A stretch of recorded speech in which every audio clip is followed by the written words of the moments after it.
il y a 10 millions de pauvres dans ce pays. Et là, on est en train de... Comment ils font? Alors, il y a 10 millions de pauvres, on va chercher ces malheureux de l'INSEE, on va leur dire, il y en a combien? Ils sortent leurs chiffres à eux, qui est juste, qui est calculé, 9 millions 3, et aussitôt, il y a le tam-tam qui se met en route. Ah là là, ça a baissé. Non, ça n'a pas baissé. Il faut lire la notice, les gens. La notice, c'est que dans les statistiques de l'INSEE, il n'y a pas les DOM et les TOM. Ils sont français comme nous, non? Il n'y a pas les gens du voyage, ils sont tous pauvres, ça tombe bien. Et puis il n'y a pas les jeunes, il y en a beaucoup qui sont pauvres, etc. Donc ce sont des statistiques qu'il faut apprendre à lire. Les choses vont plus mal, les gens sont plus malheureux. Et quand vous êtes malheureux, que vous habitez un logement surpeuplé, et que vous ne pouvez pas vous chauffer, et ainsi de suite, vous vivez d'une manière telle que vous devenez propagateur.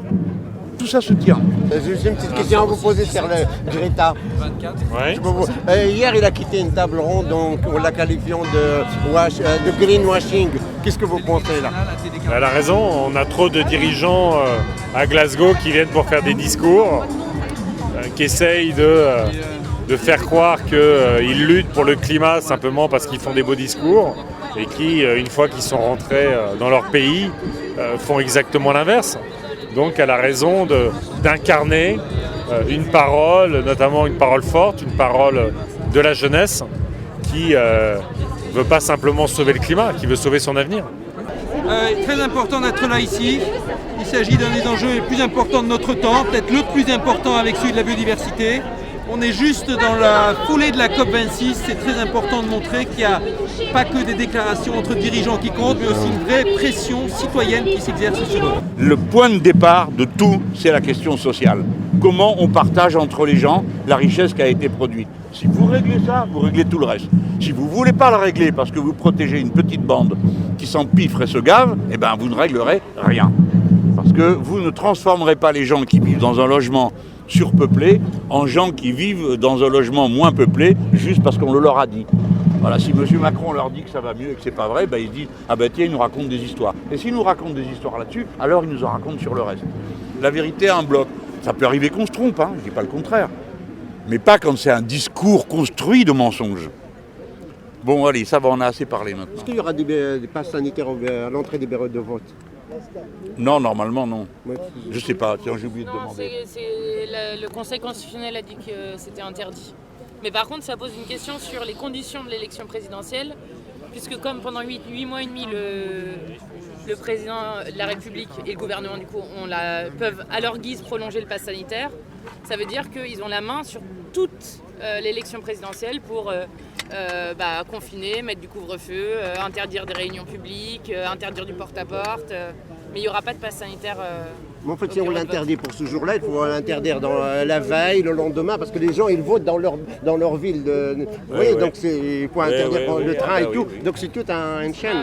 Déjà, il faudrait que ça se déroule dans des conditions normales. Merci. Et aujourd'hui, on voit bien que les lobbies n'arrivent pas, les États n'arrivent pas à se détacher des lobbies pour traiter la question climatique. Ce qui fait qu'en matière d'ambition sur le climat, on est très loin de ce qu'on devrait faire pour atteindre notre objectif de limiter à 1,5 degré l'augmentation de la température. Il faut absolument que 60% du gaz et du pétrole restent sous la terre et 90% du charbon. Donc il faut arrêter les usines à charbon, il faut sortir des énergies fossiles et ce n'est que comme ça qu'on réussira à limiter l'augmentation de température. Greta Thunberg, elle parle vrai, elle est alignée dans son comportement. Il y en a qui disent qu'il est manipulé, il y en a qui disent qu'il est manipulé. Je suis complètement faux et je crois complètement. Il faut voir le documentaire qui a été tourné récemment sur Greta et c'est quelqu'un qui a fait bouger les choses et en qui j'ai confiance. Il y a eu 30 ans de COP déjà, et le résultat de 30 ans de COP, c'est plus 60% d'émissions de gaz à effet de serre. Et quand on voit qu'on a des engagements qui ne sont jamais tenus par les États, qui sont des engagements volontaires. La France a été condamnée d'ailleurs. 2 fois pour une action climatique. Alors nous, Macron, c'est encore spécial parce que... alors lui, il fait un grand discours lundi pour donner des leçons à la Terre entière. Et on apprend dans la même semaine... Bon, on connaît son bilan écologique, déjà les accords de libre-échange, le glyphosate, la destruction de tous les services publics, etc. Mais on apprend cette semaine, alors qu'il fait la leçon à la Terre entière, par un document qui a fuité, qu'il est en train de faire alliance avec la Hongrie de Orban, la Pologne d'un gouvernement ultra-conservateur qui essaye de garder ouvertes ses centrales à charbon, pour que le gaz et le nucléaire soient déclarés comme énergie verte. Et par ailleurs, on apprend aussi qu'il y a une vingtaine de pays, dont les États-Unis, dont le Canada, qui demandent à partir de fin 2022 d'arrêter la subvention aux énergies fossiles à l'étranger. Et la France n'en fait pas partie parce que Emmanuel Macron a décidé d'attendre jusqu'à 2035. Donc nous, on a le champion de l'inaction climatique et c'est criminel en fait à l'heure où on vit. Regardez ce qui se passe à Madagascar. À Madagascar, c'est la première famine directement liée au dérèglement climatique. Il y a 1 million de personnes qui sont en train de crever de faim. Ça arrive en Europe, ça arrive en France. Bien sûr, alors là je parle de Madagascar parce que c'est quand même particulièrement horrible. Mais on estime qu'en France, on a déjà 2/3 des Français qui sont impactés par le dérèglement climatique. Et on voit bien que ça s'accélère, que ça s'intensifie. Donc à un moment, les engagements volontaires, ça suffit. Les blabla pour faire joli, ça suffit. C'est maintenant qu'il faut faire les ruptures et les décisions fortes qu'on doit prendre, et notamment la progression du droit international.